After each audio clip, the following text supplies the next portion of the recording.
Welcome to Westminster Presbyterian Church on Moss Avenue here in Peoria, Illinois.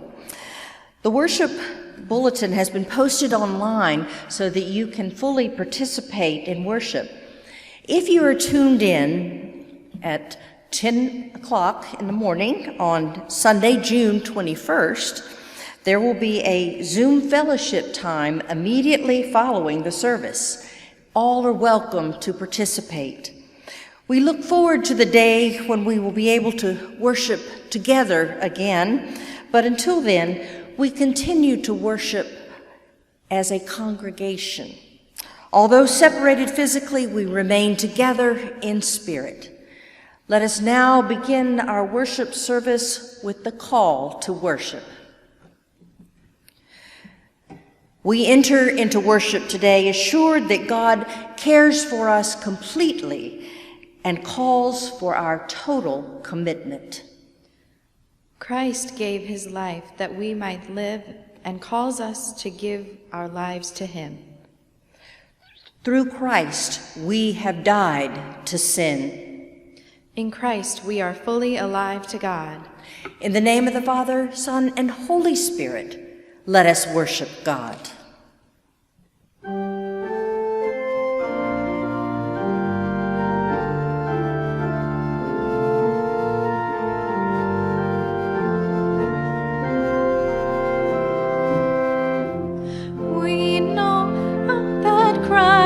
Is raised and dies no more.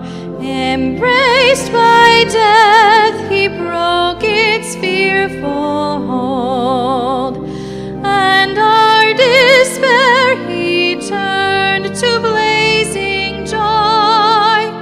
Alleluia.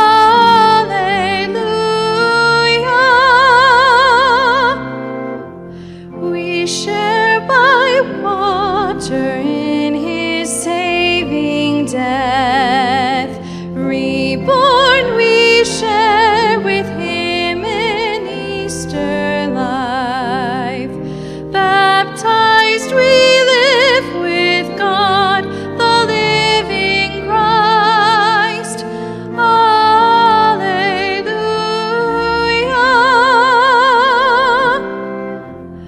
The Father's splendor comes, life. The Spirit's power shakes the church of God. Baptized we live with God, the three in one. Alleluia.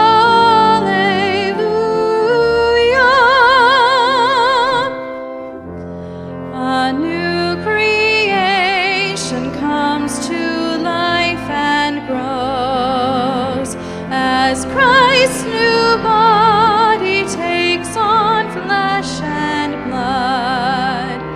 The universe restored and whole will sing.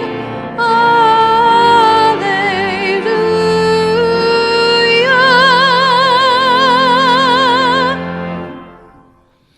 The proof of God's amazing love is this: while we were sinners, Christ died for us.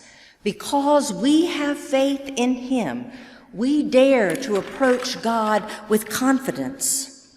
In faith and penitence, let us confess our sin and the sins of the world before God and one another. Merciful God, send your Holy Spirit to help us confess and truly repent of our sins. We turn against one another. We fail to care for the weak and poor among us. We pay no heed to the cries of the powerless. We seek our own advantage. Your Son emptied himself upon a Roman cross and revealed your eternal, self-giving love. Forgive us, wipe sin from our lives, and let us find ourselves wholly in Jesus Christ, our Savior. Let us now confess our personal sins in silence.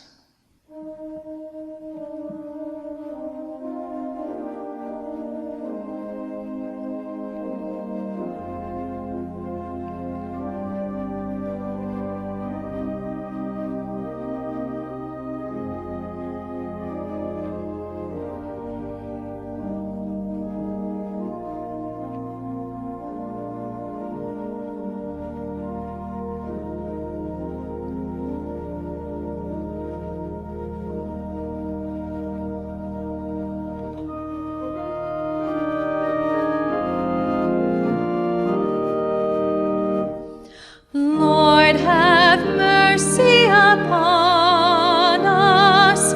Christ, have mercy upon us. Lord, have mercy upon us. Christ came to give us new life, to redeem and heal our brokenness. We are made whole through his boundless love. Thanks be to God.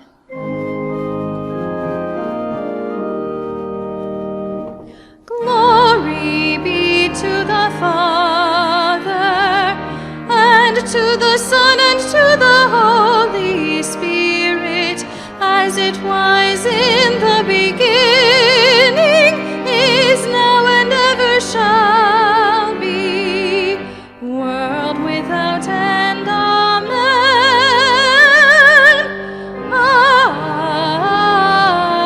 Amen. Let us pray. O God, you have the power to make a desert a place of renewal and a cross a sign of redemption. Send your Holy Spirit so that we can hear you and entrust ourselves completely to you. For the sake of Jesus Christ, our Savior. Amen. Our Old Testament reading for today is from the book of Genesis, chapter 21, verses 8 through 21. The child grew and was weaned, and Abraham made a great feast on the day Isaac was weaned.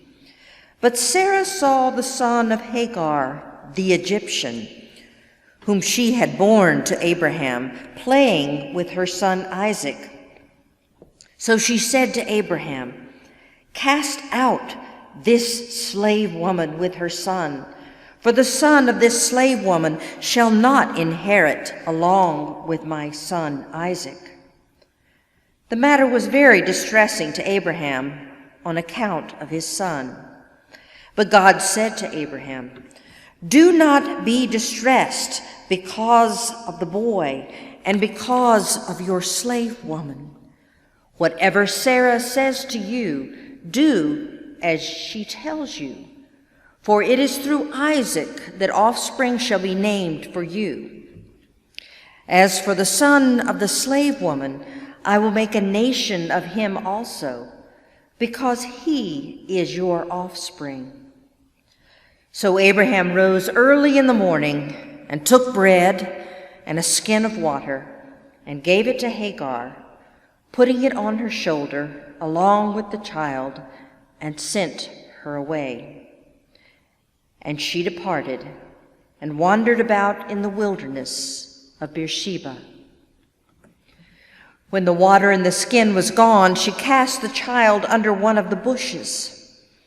Then she went and sat down opposite him a good way off, about the distance of a bow shot. For she said, "Do not let me look upon the death of the child." As she sat opposite him, she lifted up her voice and wept.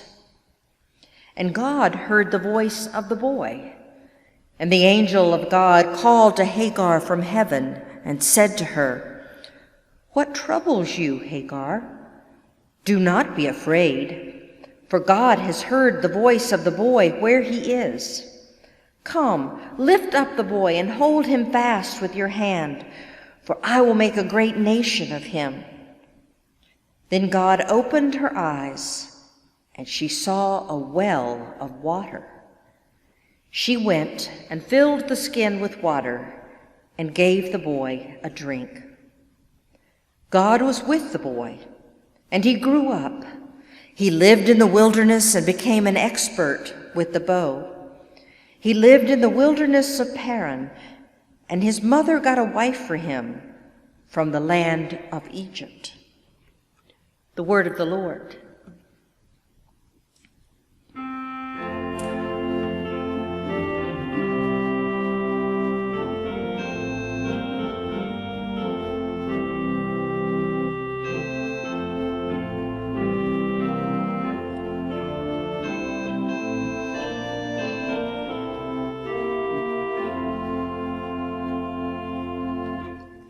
Teach me your way, O Lord, and I will keep your law.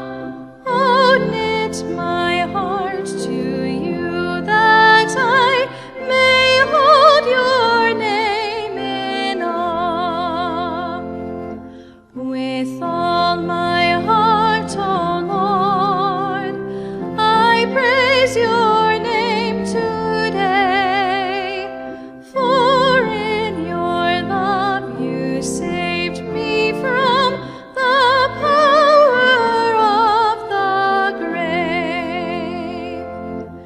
You, Lord, are slow to wrath, compassionate and true. Turn to me and be merciful. Give me your strength anew. Show me your favor now, that those who hate may see and be ashamed, because you, Lord, have helped and strengthened me. Our epistle reading for today is from Paul's letter to the Romans, chapter 6, verses 1b through 11. What then are we to say? Should we continue in sin in order that grace may abound? By no means. How can we who died to sin go on living in it? Do you not know that all of us who have been baptized into Christ Jesus were baptized into his death? Therefore, we have been buried with him by baptism into death, so that just as Christ was raised from the dead by the glory of the Father, so we too might walk in the newness of life. For if we have been united with him in a death like his, we will certainly be united with him in a resurrection like his. We know that our old self was crucified with him, so that the body of sin might be destroyed, and we might no longer be enslaved to sin. For whoever has died is freed from sin. But if we have died with Christ, we believe that we will also live with him. We know that Christ, being raised from the dead, will never die again. Death no longer has dominion over him. The death he died to sin once for all. But the life he lives to God.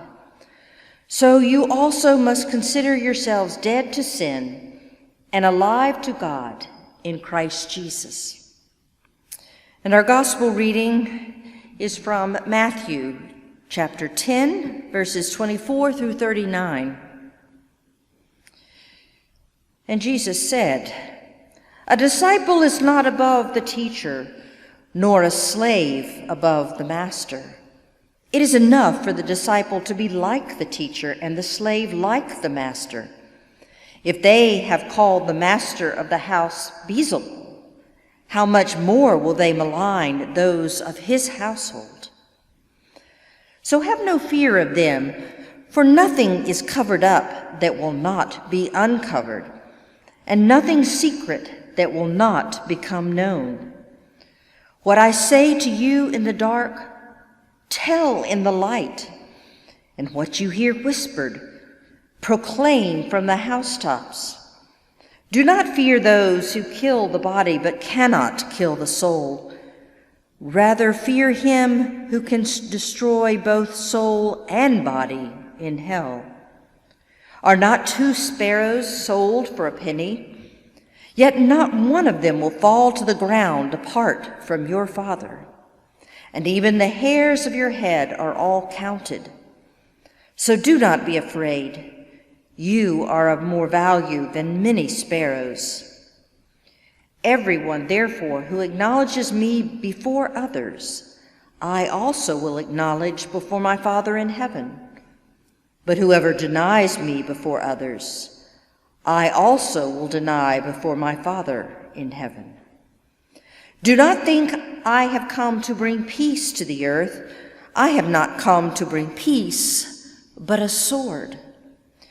For I have come to set a man against his father, and a daughter against her mother, and a daughter-in-law against her mother-in-law, and one's foes will be members of one's own household.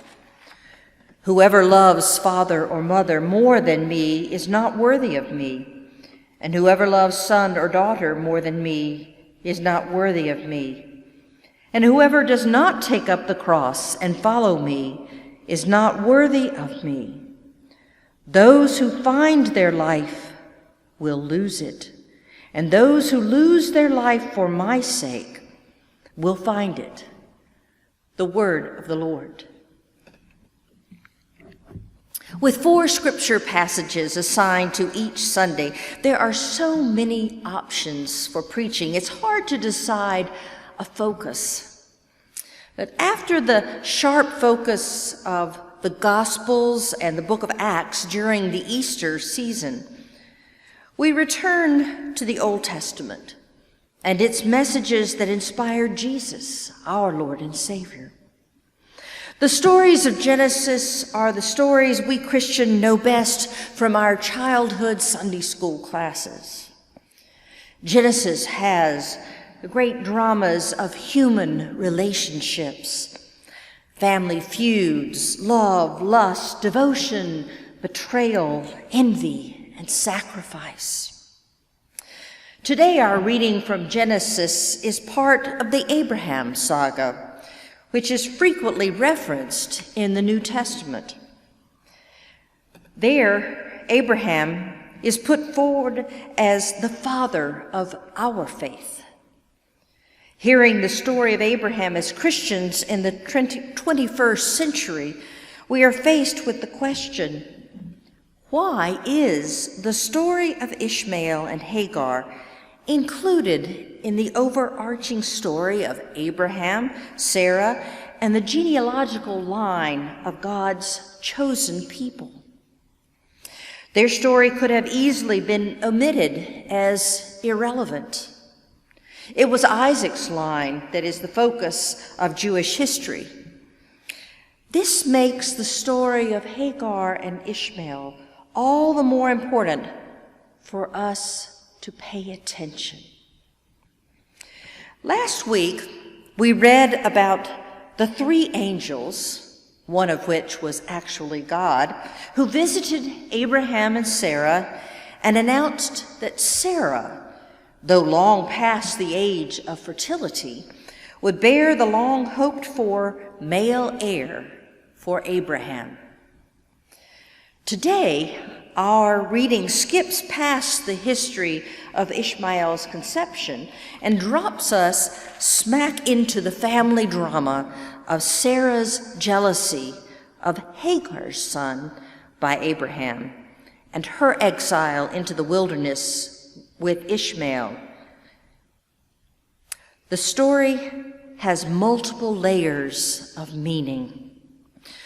For the 3 adults in the room, there are no heroes. Abraham, Sarah, and Hagar all demonstrated their human flaws. We have to go back to the previous chapter or rather chapters, to follow the storyline. When last we read in this worship service, Abraham and Sarah had been promised that Sarah would bear a male heir for Abraham. First, Abraham laughed at the improbability, and then Sarah. Abraham had a history of following God's directives, then doubting God's promises and trying to control his own destiny.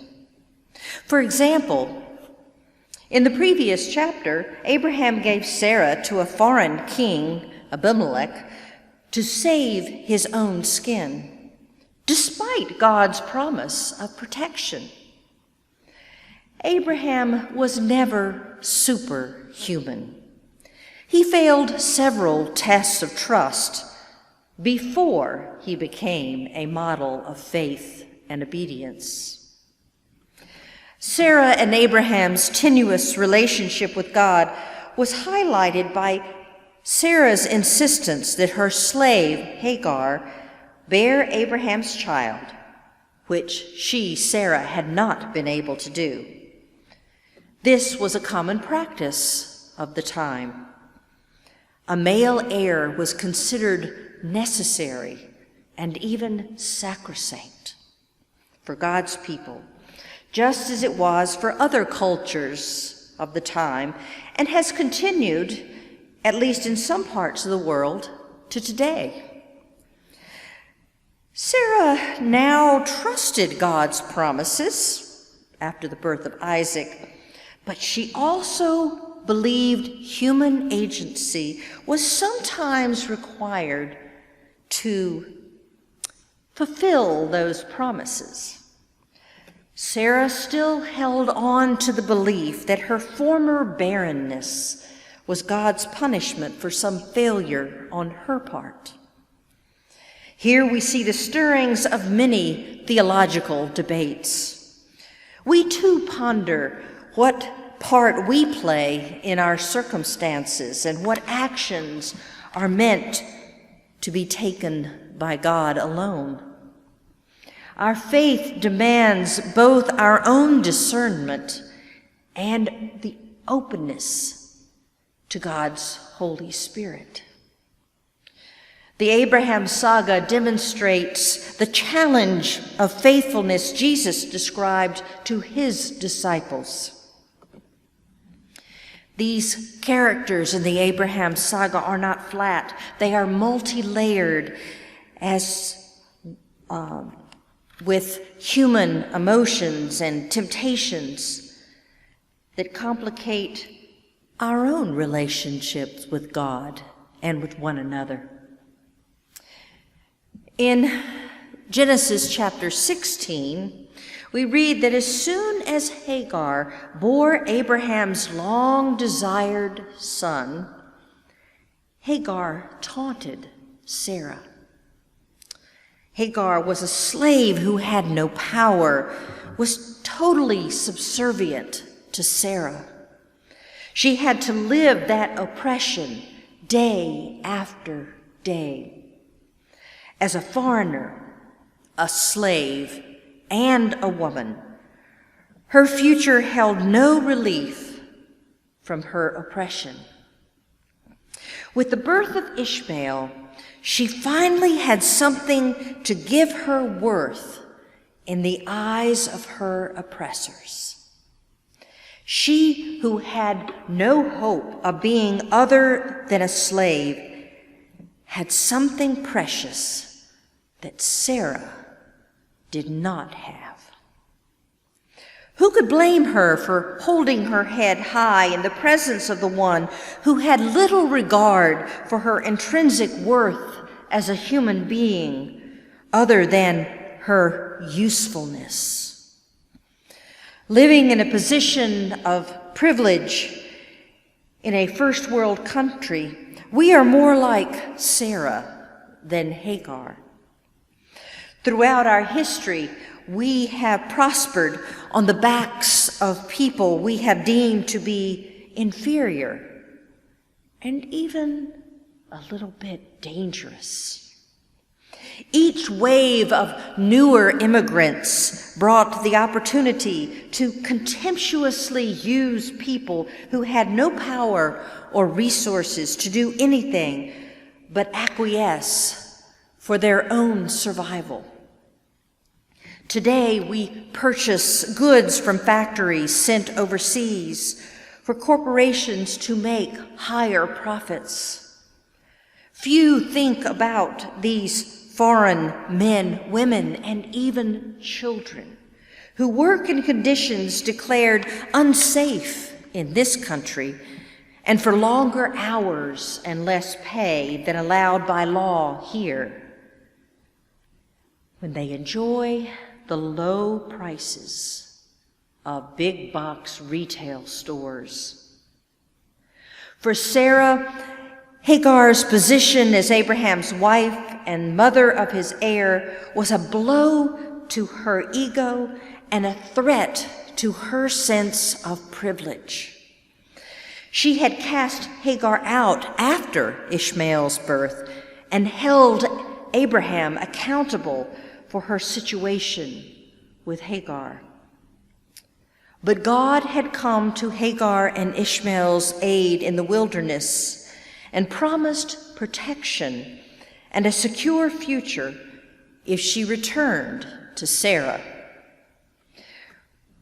But then when Isaac reached that significant milestone of being weaned, Sarah then began to see Ishmael as a renewed threat to her importance and a threat to her child's inheritance. It was customary for a celebration to mark a child's weaning around the age of 3. Weaning was a major milestone because it meant the child was old enough and strong enough to survive to adulthood. Sarah could breathe a sigh of relief, not just for the sake of Isaac, but for her own future. The Hebrew translation tells us only that Ishmael and Isaac were playing together during the celebration, and Sarah became fearful. Later translations suggested that Ishmael taunted Isaac, but the original Hebrew stated only that Ishmael was playing with Isaac. It is believed rabbinical interpretation that Ishmael taunted Isaac was devised to soften Abraham and Sarah's role in the heinous act of sending Abraham's own son and his son's mother into the desert to die. Paul follows that common storyline when he references Ishmael in Galatians. This is an example of an all too common human sin: to try to place blame, to scapegoat a perceived enemy, to make oneself look better. First, Sarah did this to Hagar and Ishmael. Then it was done in the retelling of the story by ignoring the actual text. This is the problem with history being written by the victors. You probably recognize that well-known quote, whose attribution is often made to Winston Churchill, but is actually found in many earlier sources. These non-historical myths perpetuate with retelling to the point that fact is replaced with fiction. Though Abraham loved his son Ishmael, he succumbed to the human sin of acquiescing to another authority, in this case his wife Sarah, to avoid conflict or personal loss. Abraham was a model of faith, but a model with all the human foibles we have. Abraham fell into doubt and disobedience time and time again after God called him to leave his home in Haran and travel to a new land. But as a model of faith, what Abraham did do that we are to emulate was to grow in his faith. This is what we are always challenged to do. The story of Ishmael and Isaac are paired in Genesis. Today, we read about Abraham's sacrifice of Ishmael and Ishmael's miraculous rescue. Next week, we will read the story of the sacrifice of Isaac and his miraculous rescue. God gave Abraham permission to participate in Sarah's cruel scheme and promised him all would be well. As God promised Abraham, his descendants through Isaac would be as many as the stars in the sky. God made the same promise for Abraham's descendants through Ishmael. As we believe we are descended from Abraham through Isaac by faith, Muslims trace their descendancy from Abraham through Ishmael. Just as the future of these two faiths are intertwined in the Middle East, so too is the story of Ishmael and Isaac. Like Isaac's son Jacob, the Bible tells us Ishmael had 12 sons. Ishmael married one of Jacob's twin Esau's daughters. And the family drama and conflicts continue to this day. In our gospel reading, Jesus warns his disciples that following him will lead to setting themselves against members of their own families. In Matthew's community of Christ followers, the new converts became estranged from their family of faith in the synagogue, as well as their biological families. Our reading from Genesis today ends with God's miraculous rescue of Ishmael and his mother Hagar, with a well of water suddenly appearing when each was near death from dehydration. God brought life-saving water for Hagar and Ishmael to drink. Next week, we will read that God saved Isaac from death by producing a ram caught in a thicket to serve as a sacrifice, a bodily sacrifice in place of Isaac. Water to drink, a surrogate body of sacrifice to eat.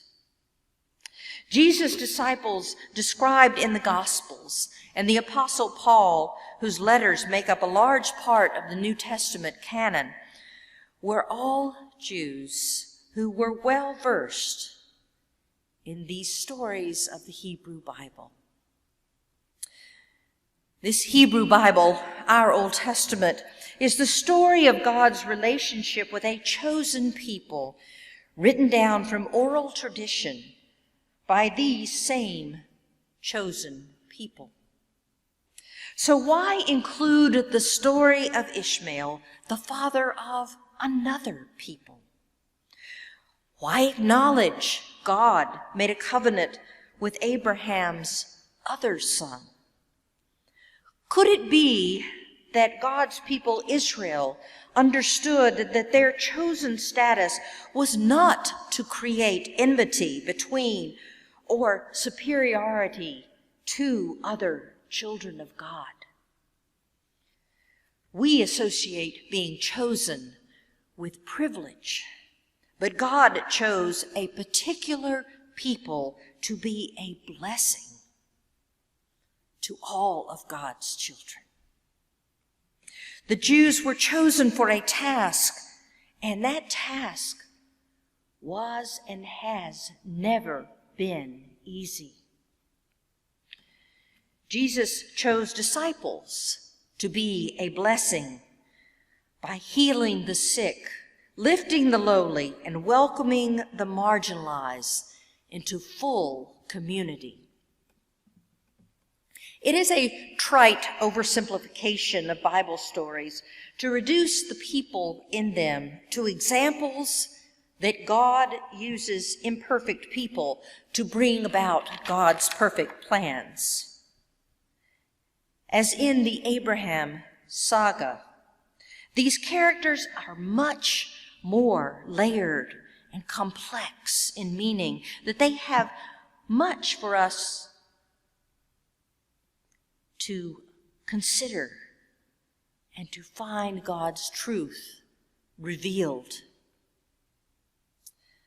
The story of Abraham, Sarah, Hagar, Isaac, and Ishmael reveals God's steadfast love and God's compassion for all of God's flawed, diverse children. We demand justification for our acts of generosity and mercy.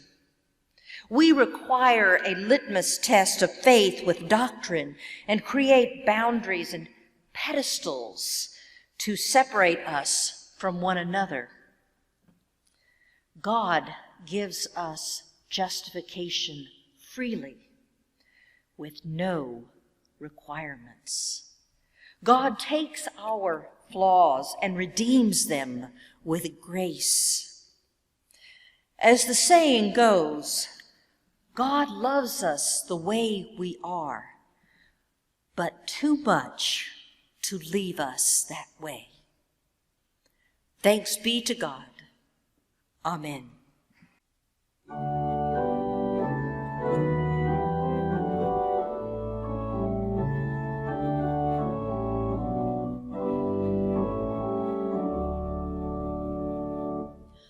Holy Spirit, truth divine, dawn upon this soul of mine, Word of God and inward light, wake my spirit, clear my sight.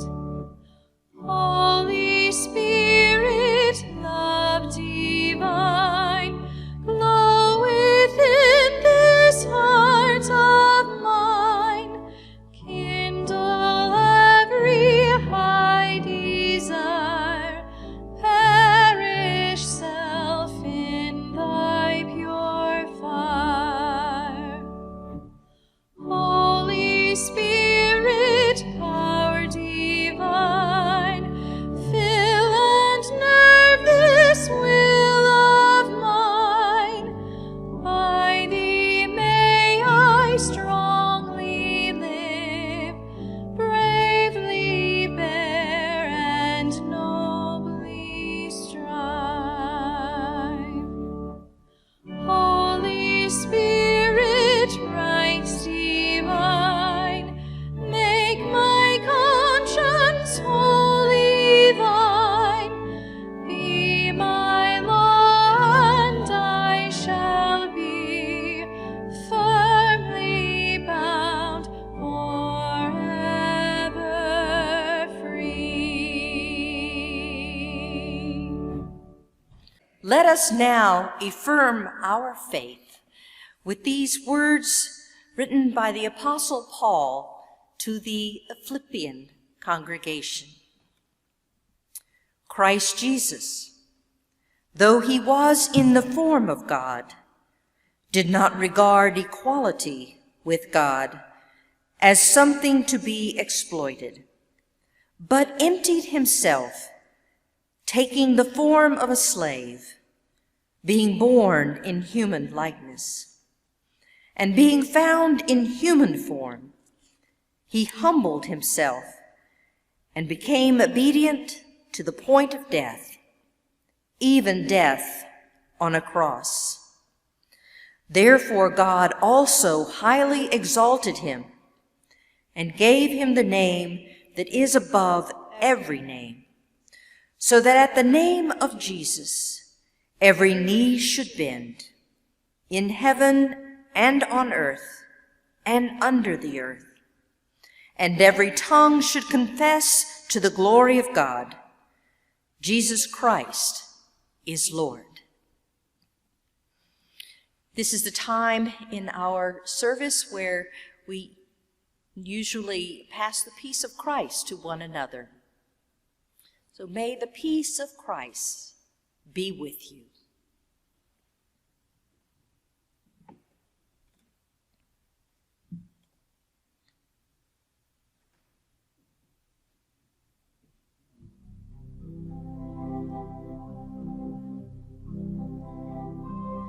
Our Father,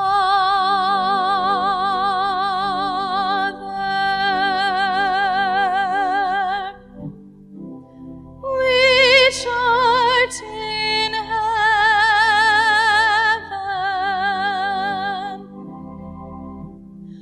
hallowed be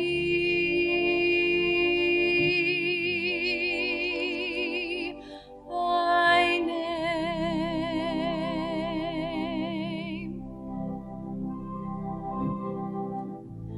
Thy kingdom come,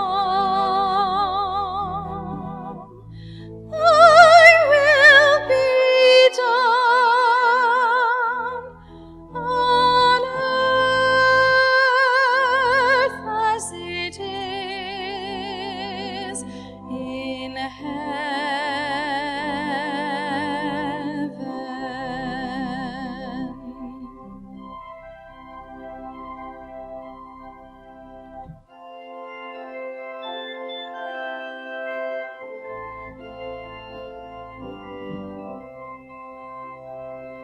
Give us this day our daily bread, and forgive us our debts as we forgive our debtors.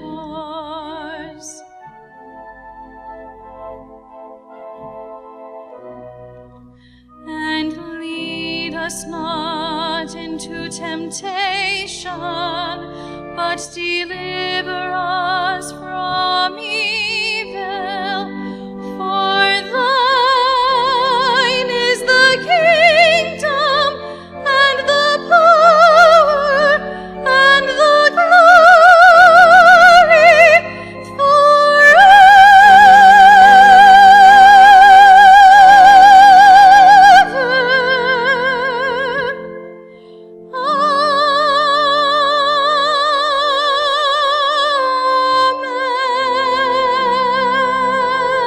Amen.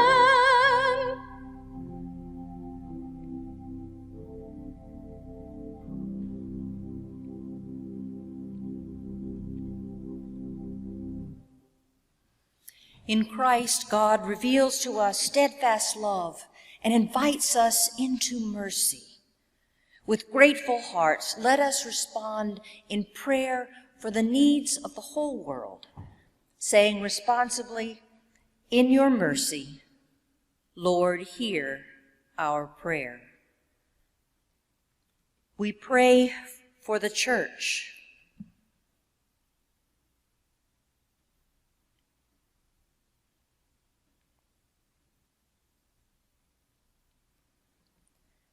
We pray that we might bring comfort to a world enslaved by fear and proclaim God's promise of redemption and salvation. Today, we pray for these sister churches in Great Rivers Presbytery, the First Presbyterian Church in Milan, and Faith United Presbyterian in Monmouth. In your mercy, Lord, hear our prayer. We pray for the world.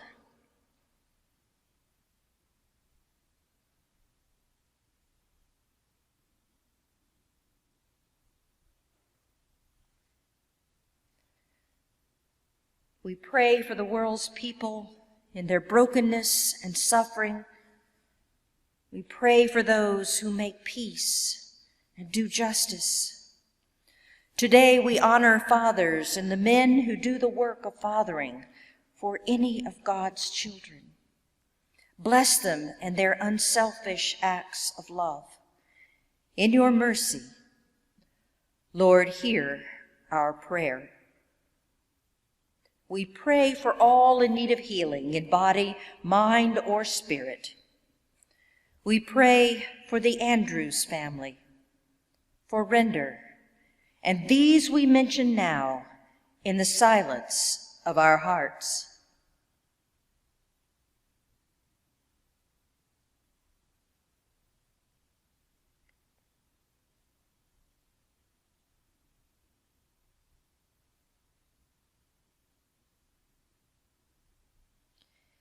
In your mercy, Lord, hear our prayer. We pray for ourselves.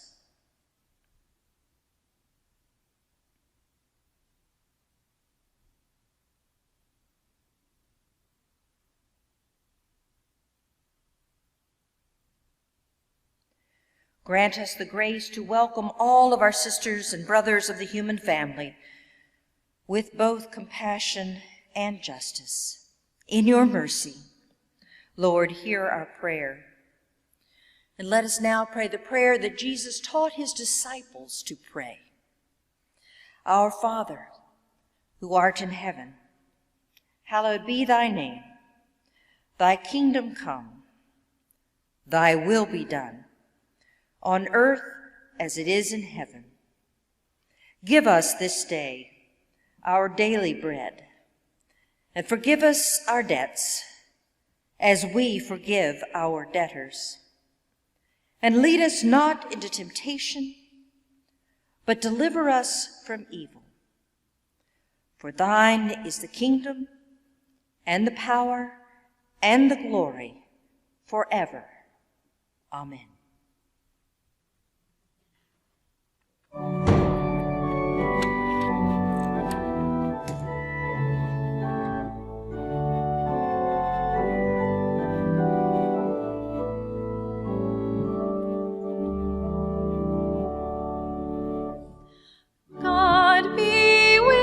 Till we meet again. Loving counsels guide, uphold you with a shepherd's care, enfold you. God be with you till we meet again.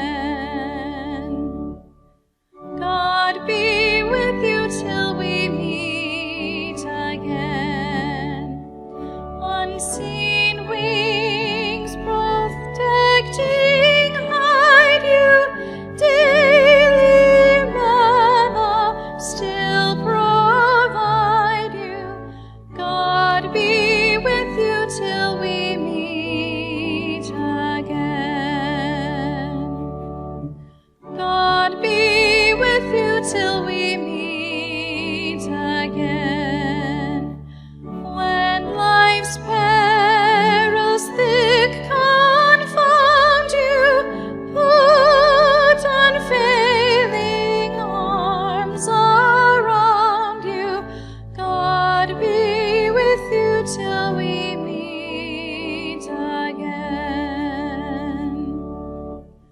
God be with you till we meet again.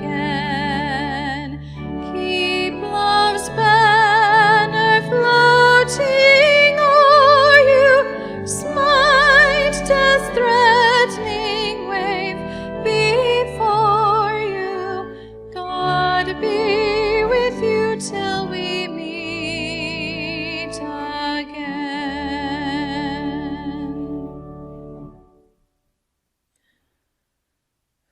God has given you all that you will need as you reach out in love and caring to others. Go into God's world bringing the good news of redemption and hope. In Jesus' name, go in peace, and may the God of peace go with you. Amen.